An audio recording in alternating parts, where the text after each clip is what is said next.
Evening, guys. Here we are live from the kitchen on this fine Sunday evening. Thought I'd do a reading for y'all this evening. We're going to read on Hermus Duray. I'd promised I would do a reading on him, and I'm going to start. We won't get all the way through it. It's really extensive.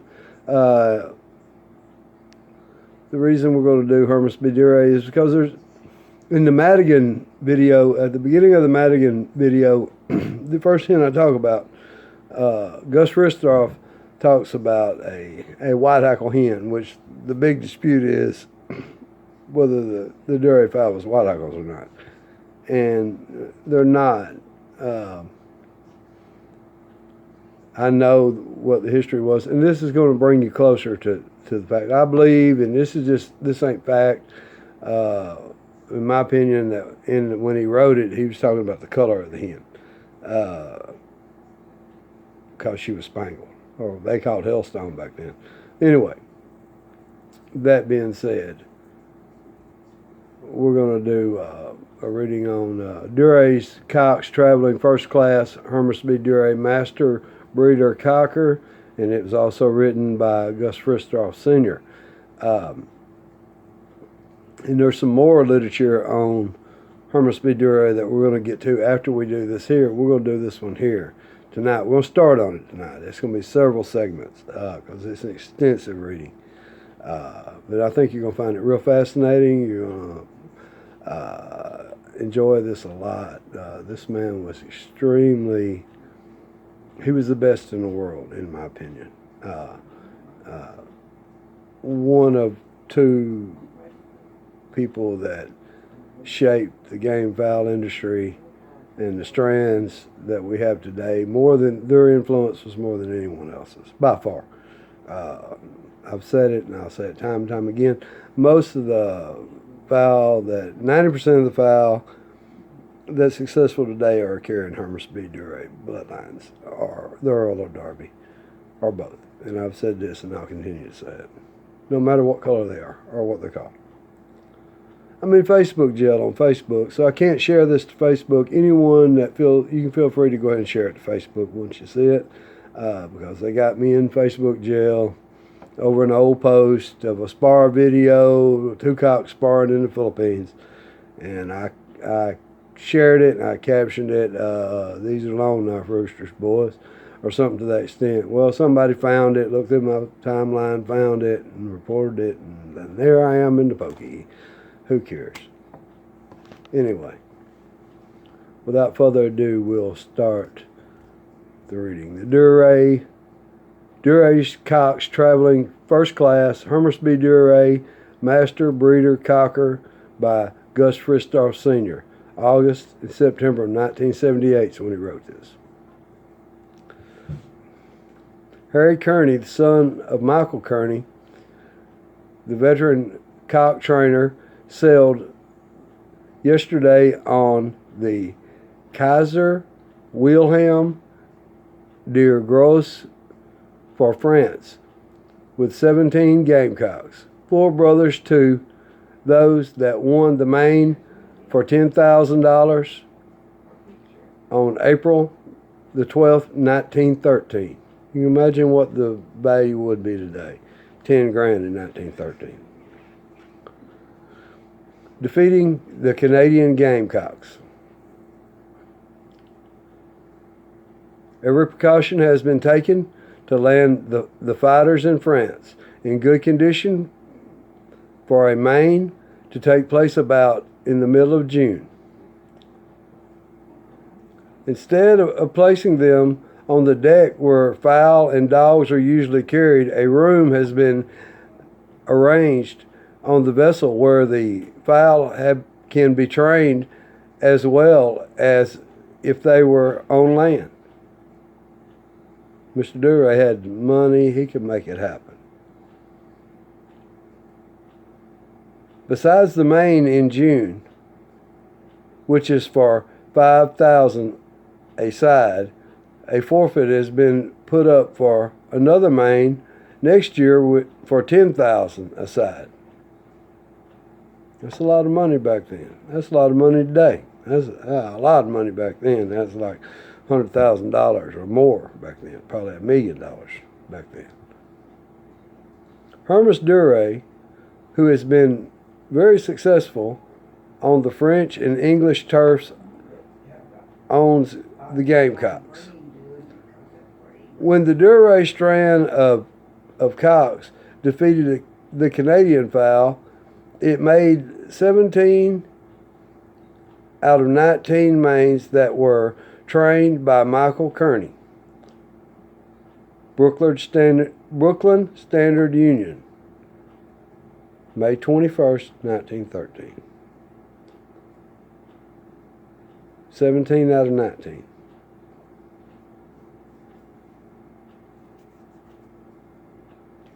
Canadian Gamecocks referred to above were owned and fought by George Seagram, the Whiskey King of Canada.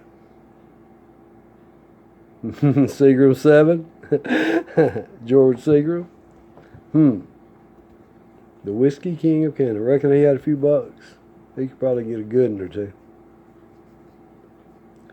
These guys had the best in the world. They met the best in the world for the most money.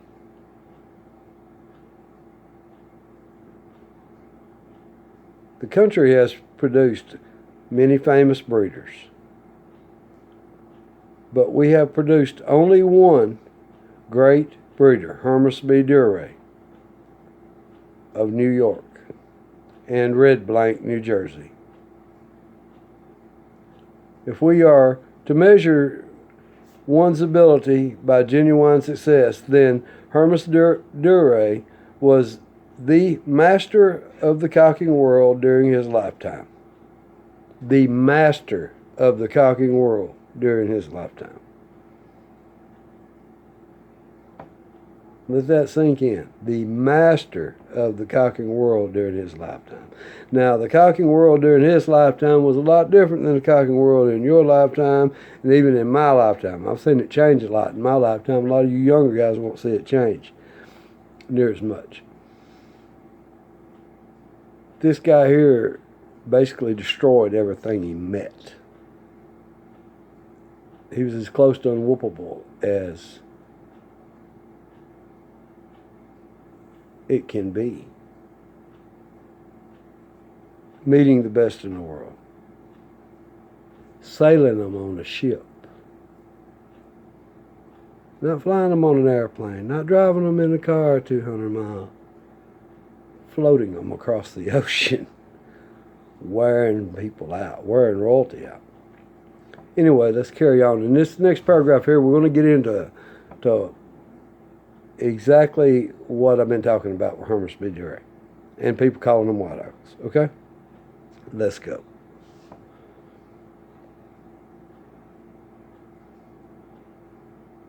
He started with one Harrisford yellow birchen hen. He started with one Harrisford yellow birchen hen and one Harrisford brown red cock. One yellow birchen hen from Harrisford, one brown red cock from Harrisford.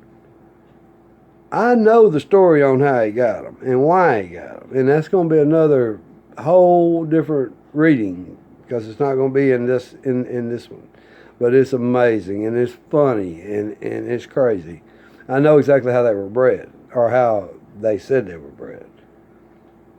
But he didn't start with no white hackle. He started with a yellow birchen hen and a brown red cock, just like I have told everybody else. Now, later on in this, they're going to start referring to them as white hackles, and we're going to find out why. And I'm going to assume it's going to be because of the color.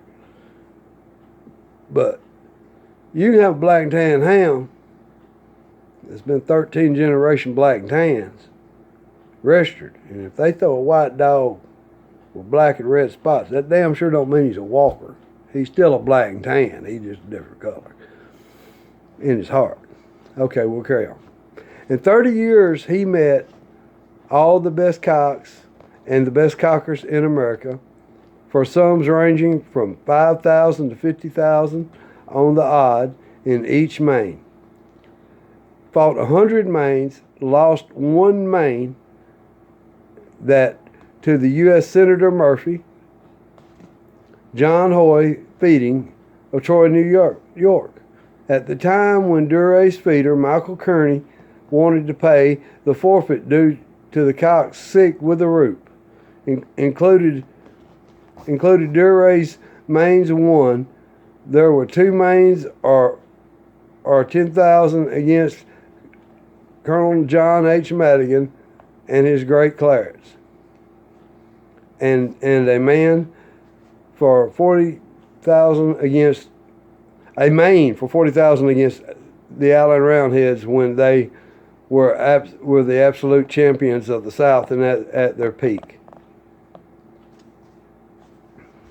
He lost one main out of 100 mains, and they tried to pay forfeit because they knew the roosters were sick. Now Hoy and them wouldn't accept the forfeit. They knew they caught him with his britches down. They was fixing to be the one person that stuck a feather in their cap saying they whooped Hermus beat Duray. And the money wasn't worth it to them. They could have got the forfeit. And what the forfeit is, what the odd is the overall. When you have a main, there's a side bet on each fight, but there's what they call the odd, which is the one who wins the most fights gets that pot. If it's $50,000, then if you're in a 5-cock main, the minute you win 3, you just won $50,000 because you have won the odd. That's what they're talking about, the odd. Okay? And that forfeit is something you put up before. You put that forfeit up when the main is made. And it may be 2 or 3 months before the main. No telling how long back then because they were selling these cocks around the world. It's amazing. But that's what I wanted to go to. Them chickens were half brown red and half yellow birch and Harrisford bloodlines. Okay? There wasn't nothing else. That's what they were. I've heard the story on how he got them and why he got them. It's unreal. We're going to read it one day when I get to it, but it ain't in this one. This is the same guy right here that wrote the story on the Madigans, Gus Fristroth, and he was Madigan's feeder and farm manager. And Madigan got these chickens here to make those clarets. They put a little pile in them. Madigan and them did, and it come to claret. They start coming white some also. Anyway, we'll carry on through here. The main was against Paul Rainey of Cleveland, Ohio for $5,000 a battle and $40,000 on the odd. Now we're talking about the early 1900s. We're talking about when a man worked a week for $1. They fighting for $40,000 and $5,000 on a fight. You boys think y'all got deep pockets and y'all high rollers? Come on. Mr. Duray never made an outcross. He never made an outcross. He knew what he had. It worked for him. And he stuck with it. He didn't keep reaching and looking. He never bred but one strand. And they were and are today the best cocks in the world. The Duray cocks, while many of them won numerous fights, Mr. Duray figured that a strand that could win 51% of their fight battles could win 100% of their mains. In other words, with a good feeder, good care, with the Duray training, 51% of the battles, the average guy could win with them, he could win 100% of the mains with them. Because through selection and all that, he was a rooster man. He understood the game. He understood the sport. In 1901, when Mr. Duray decided to move his racehorses to France, he decided to leave 1 yard of fowl in America and selected his friend, Mr. John E. Madden, who was the most successful breeder of racehorses in America. John E. Madden Madden was a master of Hamburg Palace and owned 3,000 acres of bluegrass in Kentucky, which was the home of many of the world's famous racehorses and the birthplace of the Finn and the famous son Zeke. And his famous son Zeke.